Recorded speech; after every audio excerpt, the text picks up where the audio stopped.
రాష్ట్రంలో కేసీఆర్ గత 10 ఏళ్ల పాలనలో కాంగ్రెస్లో గెలిచిన 18 మంది కాంగ్రెస్ ఎమ్మెల్యేలో డజన్ మంది నాటి టీఆర్ఎస్లోకి ఫిరాయించి తమనా పార్టీ శాసనసభా పక్షంలో విలీనమైనట్టు స్పీకర్ను కోరడంతో అసెంబ్లీలో కాంగ్రెస్ పార్టీ ప్రధాన ప్రతిపక్ష స్థాయిని కూడా కోల్పోయింది. దీంతో శాసనసభలో ప్రధాన ప్రతిపక్షం అంటూ లేకపోవడంతో 7 ఎమ్మెల్యేలతో ఎంఐఎం అతిపెద్ద పార్టీ అయింది. అది గతం. ఇప్పుడు కాలం మారింది. ఓటర్లలో సైతం మార్పు వచ్చింది. అయితే రాష్ట్ర విభజన సమయంలో టీడీపీలో ఉన్న రేవంత్ తెలంగాణలో కాంగ్రెస్ కీలకతమంటూ వార్తలు వినిపించిన సమయంలోనే ప్రతిపక్షంలో ఉన్న హస్తం పార్టీలో చేరి ఎన్నో ఒడిదుడుకుల మధ్య బీఆర్ఎస్పై ఒంటరి పోరు చేసి మరీ కారును షెడ్డుకు పరిమితం చేసి చావు బతుకుల మధ్య కొన ఊపిరితో కొట్టుమిట్టాడుతూ ఉన్న కాంగ్రెస్ జెండా ఎగరేసిన ఘనత రేవంత్కే దక్కుతుంది అనటంలో ఎలాంటి సందేహం అక్కర్లేదు అంటున్నారు విశ్లేషకులు. గతంలో కాంగ్రెస్ పార్టీ అంటే కలహాల కాపురం అనేవారు. ఇదే తెలంగాణలో కాంగ్రెస్ పార్టీని 10 ఏళ్ల పాటు అధికారానికి దూరం చేసింది. కట్ చేస్తే మళ్లీ పవర్లోకి వచ్చి సీఎం రేవంత్ నేతృత్వంలో నడుస్తున్న ప్రస్తుత కాంగ్రెస్ పార్టీలో ఉన్నపలంగా మార్పు కనిపిస్తోంది. టీం వర్క్ లో రేవంత్ బృందం ఒకటిగా ముందుకెళ్తోంది. ప్రతిపక్షాలకు కౌంటర్ ఇవ్వడంలోనూ అటాకింగ్ మూడ్ కనిపిస్తోంది.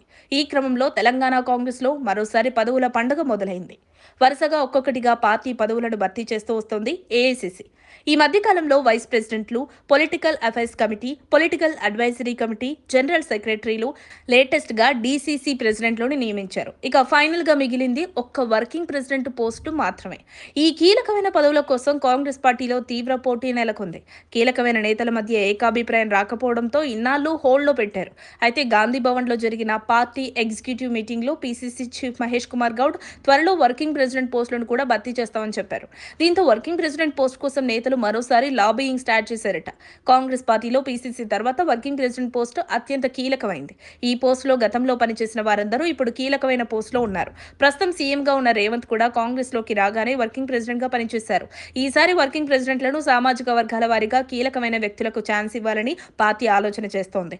ఒక్కో సామాజిక వర్గం నుంచి ఒక్కొక్కరికి ఛాన్స్ ఉండటంతో పోటీలో మాత్రం అనేక మంది క్యూలో ఉన్నారట. రెడ్డి సామాజిక వర్గం నుంచి పలువురు కీలక నేతలు పోటీ పడుతున్నారు. సీఎం రేవంత్ రెడ్డికి అత్యంత సన్నిహితులు ఎంపీ చామల కిరణ్ కుమార్ రెడ్డి, రోహిణి రెడ్డితో పాటు ఎమ్మెల్యే నాయని రాజేందర్ రెడ్డి కూడా రేసులో ఉన్నారట. ఇక బీసీ సామాజిక వర్గం నుంచి Eravatri Anil Kumar, Anjan Kumar Yadav working president post కోసం ప్రయత్నిస్తున్నారట. ఫైనల్ గా రోహిణి రెడ్డికి అవకాశం ఇస్తారని కాంగ్రెస్ వర్గాల్లో ప్రచారం తెగ జరుగుతోంది. మరిన్ని అప్డేట్స్ కోసం మా కాయ్ టీవీని సబ్స్క్రైబ్ చేసుకోండి. మా వీడియో కనుక మీకు నచ్చినట్లయితే లైక్ చేయండి, షేర్ చేయండి. మీ విలువైన అభిప్రాయాలను కామెంట్ బాక్స్లో తెలియజేయండి.